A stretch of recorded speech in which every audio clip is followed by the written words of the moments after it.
इस वीडियो में हम देखेंगे एपिलेटर से जुड़ी हुई कुछ खास इन्फॉर्मेशंस और कुछ क्वेश्चंस के आंसर जो लोगों ने मुझसे पूछे हैं। तो hello and welcome to my YouTube channel. मैं हूँ डी नंदा और इस वीडियो में हम एपिलेटर से जुड़ी हुई कुछ इम्पॉर्टेंट चीज़ें जानने वाले हैं। तो चलिए इस वीडियो को देखते हैं, अंत तक बने रहिएगा, आपको मिलेगी कुछ खास जानकारियाँ इन्फॉर्मेशंस। अगर आप एपिलेटर यूज़ करना चाहते हैं और अभी तक आप कोई ट्रेडिशनल मेथड यूज़ करते हैं और आप बिगनर हैं और आपके कुछ डाउट्स हैं, तो वो डाउट्स भी इस वीडियो में क्लियर होने वाले हैं। तो चलिए देखते हैं। तो सबसे पहले एपिलेटर दो रूप में आता है, कॉर्डेड और नॉन कॉर्डेड। मेरे पास जो है वो कॉर्डेड फॉर्म में अवेलेबल है, फिलिप्स का एपिलेटर है। मैंने इसके ऊपर सेपरेट वीडियो बना रखा है जिसमें मैंने इस एपिलेटर के बारे में और इसको कैसे यूज़ करना है कंप्लीट इंस्ट्रक्शंस दिए हुए हैं। और मैंने अपने प्रीवियस वीडियो में एपिलेटर से जुड़े हुए और हेयर रिमूवल से जुड़े हुए हैक्स भी बताए हुए हैं। अगर आपने अभी तक नहीं देखा तो उस वीडियो को चेकआउट कीजिए, उससे भी आपको बहुत सारे सॉल्यूशंस मिल जाएंगे। इस वीडियो में हम जानेंगे कि एपिलेटर से जुड़े हुए जो क्वेश्चंस मुझसे पूछे हैं उसके आंसर हम देखेंगे। तो पहले आते हैं कि अगर हम बिगनर हैं तो हमें कौन सा एपिलेटर यूज़ करना चाहिए। अगर आप बिगनर हैं तो कोई भी बेसिक एपिलेटर में पहले जाइए, लेकिन अगर आप एडवांस एपिलेटर में भी जाना चाहते हैं तो वो भी बिल्कुल सेफ ऑप्शन है, क्योंकि इसमें कोई ऐसा ये डिवाइस नहीं है कि आपको अलग से उसके लिए ट्रेनिंग लेनी पड़ेगी। इसका बिल्कुल एकदम सिंपल फंडा है, जैसे कि ये एपिलेटर है, बस एक स्विच है, ऑन किया और ये ऑन हो गया। और चूँकि ये कॉर्डेड है, अगर मैं इसको प्लग इन करती हूँ तो ये ऑन हो जाएगा। तो एडवांस एपिलेटर का भी यही फंक्शन है। अगर आप कॉर्डेड लेते हैं तो वो कुछ इस तरह से इस रूप में आएगा और आपको इसको कॉर्ड करना पड़ेगा, ये इस तरह से। लेकिन अगर आप नॉन कॉर्डेड एपिलेटर लेते हैं तो आपको बस उसको चार्ज करना है और वो रेडी टू यूज़ होगा। अब आते हैं कि एपिलेटर कहाँ कहाँ यूज़ कर सकते हैं, अपने कौन कौन से बॉडी पार्ट्स पर यूज़ कर सकते हैं। तो आप बेसिक एपिलेटर को जब आप एपिलेटर लेते हैं तो वहाँ पर डिटेल्स में जब आप जाएंगे तो जिस भी ऑनलाइन शॉपिंग ऐप से आप एपिलेटर परचेस कर रहे होंगे तो वहाँ पर उसके कंप्लीट डिटेल्स आ जाएंगे। उसमें लिखा होगा कि आप उस एपिलेटर को कहाँ कहाँ यूज़ कर सकते हैं। लेकिन एक बेसिक इन्फॉर्मेशन मैं आपको दे देती हूँ। आप बेसिक एपिलेटर को अपने हाथ, पैर और अंडर आर्म्स में यूज़ कर सकते हैं, और जो एडवांस एपिलेटर है उसको आप अपने फेस पर, अपर लिप्स पर और आप अपने बॉडी के और भी जेंटल बॉडी पार्ट्स पर भी यूज़ कर सकते हैं, और ये बिल्कुल सेफ़ है। एडवांस एपिलेटर में कुछ ऐसे एसेसरीज आते हैं जिसमें ये जो हेड है वो उसमें और भी कई एसेसरीज होते हैं जिसको आप इसमें अटैच कर सकते हैं और आपके लिए वो इजी टू यूज़ हो जाएगा। एपिलेटर लेते समय उसमें मेंशन रहता है कि आप उसको गीले स्किन पर यूज़ कर सकते हैं या नहीं। तो इस एपिलेटर को तो फिलहाल गीले स्किन पर यूज़ नहीं कर सकते, लेकिन रनिंग वाटर में यानी कि पानी चलते हुए में या फिर आपकी स्किन गीली है तब भी अगर आप एपिलेटर यूज़ करना चाहते हैं तो आप उस तरह का एपिलेटर ले लीजिए। अब चलते हैं कि एपिलेटर बहुत महंगा है, क्या करें। तो मैंने पिछले वीडियो में भी ये आपको क्लियर किया था कि एपिलेटर बिल्कुल महंगा नहीं है। अगर आप अपने सैलून के जो खर्चे हैं वो आप काउंट करेंगे, या आप अगर घर पर भी वैक्स करते हैं तो उस पर जो कॉस्ट आती है आप पूरे एक साल का आप काउंट कर लीजिए और उस अमाउंट को आप कंपेयर कीजिए एपिलेटर के प्राइस से। आपको डेफिनेटली एपिलेटर का प्राइस बहुत कम लगेगा। और वैसे भी एपिलेटर वन टाइम इन्वेस्टमेंट है, ये एक साल बस नहीं चलने वाला है, ये एक साल से ज़्यादा ही चलने वाला है। तो आप इसमें डेफिनेटली स्विच कर सकते हैं, अपने ट्रेडिशनल मेथड को छोड़ करके आप एपिलेटर यूज़ कर सकते हैं। मैंने भी जब फर्स्ट टाइम लिया था तो मेरे भी मन में बहुत सारे कन्फ्यूज़न थे कि मैं इसे कैसे यूज़ करूँगी और ये काम की होगी भी कि नहीं, ऐसा था डाउट। लेकिन अब ये डाउट नहीं है। डेफिनेटली अगर आप ऐसे कंपनी का एपिलेटर यूज़ करते हैं जो कि सोफिस्टिकेटेड नहीं है या उसके फंक्शंस अच्छे नहीं हैं तो वो वेस्ट ऑफ मनी होगा। तो आप ट्रस्टेड ब्रांड पर जाइए और रिव्यूज़ देखिए, उसके बाद परचेज़ कीजिए। मैं फ़िलिप्स का यूज़ कर रही हूँ, मैंने ब्राउन का भी यूज़ किया हुआ है और ये दोनों कंपनी बहुत बहुत अच्छी है। तो आप इसके एपिलेटर पर जा सकते हैं।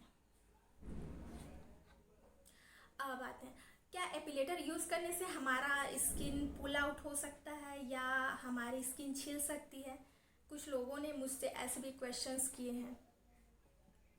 तो डेफिनेटली अगर आप इसको गलत तरीके से यूज़ करते हैं तो ये होने के चांसेस है, लेकिन फिर भी अगर आप गलत तरीके से भी यूज़ करेंगे तो एकदम से आपकी स्किन छिल नहीं जाएगी, बस आपको पेन थोड़ा ज़्यादा होगा अगर आप गलत तरीके से यूज़ करते हैं। तो इसके लिए आप क्या कर सकते हैं, इसके लिए आप देखिए मेरा वीडियो जिसमें मैंने आपको कंप्लीट गाइडलाइंस दी हुई है कि आपको एपिलेटर कैसे यूज़ करना है कि आपको इसका बेनिफिट ही मिले, आपको इसके कोई भी साइड इफ़ेक्ट्स ना मिले। अब आते हैं कि क्या एपिलेटर को वॉश कर सकते हैं। तो इसका बहुत आसान सा उपाय है। अगर आप, मैं जो यूज़ कर रही हूँ ये एपिलेटर यूज़ करते हैं तो बिल्कुल ये डिटैचेबल है, इसका हेड जो है बाहर आ जाता है, इसमें एक साइन दिया हुआ है एरो का और आप इसको ऐसे प्रेस करते हैं और ये बाहर आ जाता है। तो आपको इसके बॉडी पर पानी नहीं डालना है, इसको बिल्कुल ड्राई रखना है। आप इसके एपिलेटर हेड को वॉश कर सकते हैं।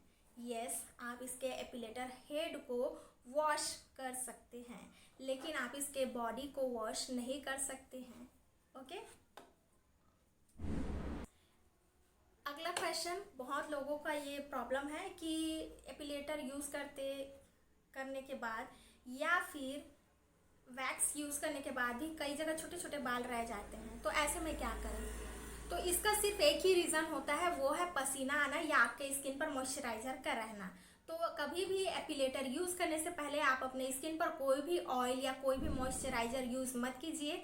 अगर आपने ऑयल या मॉइस्चराइज़र यूज़ किया है तो उसको अच्छी तरह से वॉश कर लीजिए, कोई भी बॉडी वॉश से या साबुन से उसको वॉश कर लीजिए और कुछ देर बाद आप एपिलेटर यूज़ करेंगे या फिर वैक्स यूज़ करेंगे तो वो जो बाल रह जाते हैं, कहीं कहीं बाल छूट जाते हैं, वो नहीं होगा। एक और रीज़न है छोटे छोटे बाल स्किन में रह जाने का, वो है पसीना आना। अब पसीने को तो रोका नहीं जा सकता, वो नेचुरली सबके बॉडी से पसीना आता है। तो ऐसे में आप क्या करें कि जब आप एपिलेटर यूज़ कर रहे हैं या कोई भी ट्रेडिशनल मेथड यूज़ कर रहे हैं तो आप पाउडर यूज़ कर लीजिए पसीना सुखाने के लिए। तो पाउडर यूज़ करने से होगा ये कि जब तक आप हेयर रिमूव कर रहे होंगे उस जगह से पसीना नहीं आएगा, तो आप आसानी से एपिलेटर यूज़ कर सकते हैं। और वो जो छोटे छोटे बाल रह जाते हैं, तो चूँकि पसीना को जो है पाउडर सोख लेगा, तो वो छोटे छोटे बाल भी आपके एपिलेटर में एपिलेट हो जाएंगे, प्लक आउट हो जाएंगे और आपको छोटे छोटे बाल स्किन पर रह जाने की प्रॉब्लम नहीं होगी, आपकी स्किन इवनली एपिलेट हो जाएगी। अब आते हैं, बहुत सारे लोग पूछते हैं कि क्या एपिलेटर यूज़ करने के बाद साबुन यूज़ कर सकते हैं?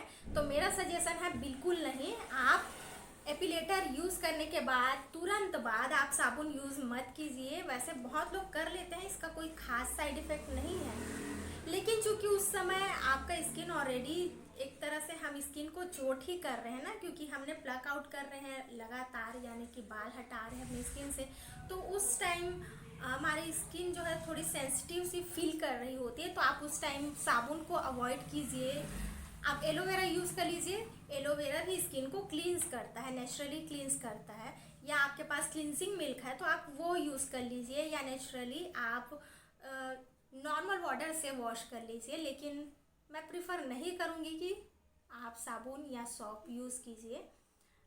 It's completely your choice. अगर आप यूज़ करना चाहते हैं तो डेफिनेटली कर सकते हैं, इसका कोई साइड इफ़ेक्ट नहीं है, बट मैं प्रिफर नहीं करती हूँ। अब आते हैं कि मेरा अपना क्या है राय कि ट्रेडिशनल मेथड ज़्यादा बेस्ट है या एपिलेटर ज़्यादा बेस्ट है। तो मेरा अपना ओपिनियन है कि एपिलेटर ज़्यादा बेस्ट है। इससे जब आप एक बार यूज़ करना सीख जाते हैं तो जो टाइम लगता आपको ट्रेडिशनल मेथड यूज़ करने में, खासकर वैक्सिंग में, क्योंकि वैक्सिंग बहुत पॉपुलर है, इसलिए मैं इसको एपिलेटर को वैक्सिंग से कंपेयर कर रही हूँ। तो एक तो वैक्सिंग का जो कॉस्ट आता है, एपिलेटर का कॉस्ट उससे आपको कम ही आएगा। आप कंपेयर करके देख लीजिएगा। आपको वैक्सिंग करने में, वैक्सिंग करवाने में या करने में जितना समय लगता है, एपिलेटर यूज़ करने में आपको उससे बहुत कम समय लगने वाला है, यानी कि आपका टाइम भी बचेगा। यानी आपने पैसे भी बचा लिए, आपने टाइम भी बचा लिया।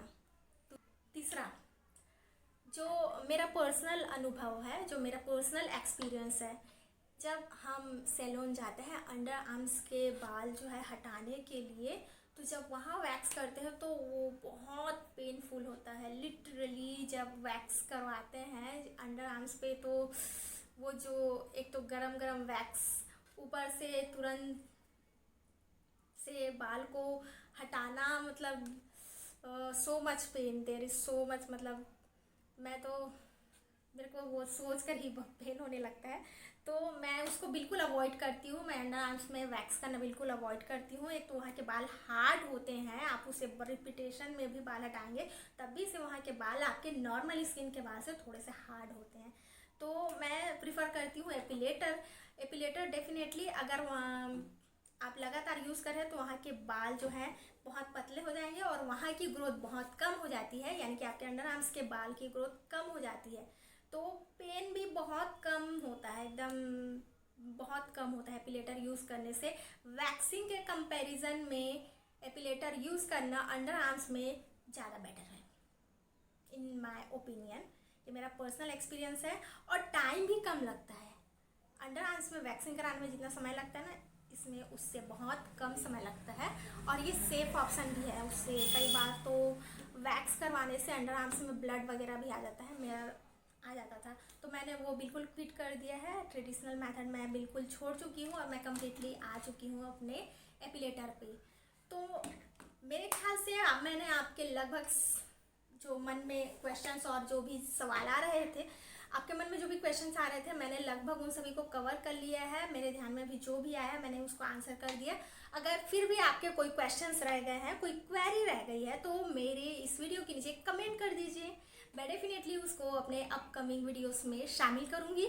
और मेरा ये वीडियो अच्छा लगा हो तो लाइक कर दीजिएगा, मेरे इस चैनल को सब्सक्राइब कर लीजिएगा। मिलते हैं नेक्स्ट वीडियो में, तब तक के लिए बाय बाय।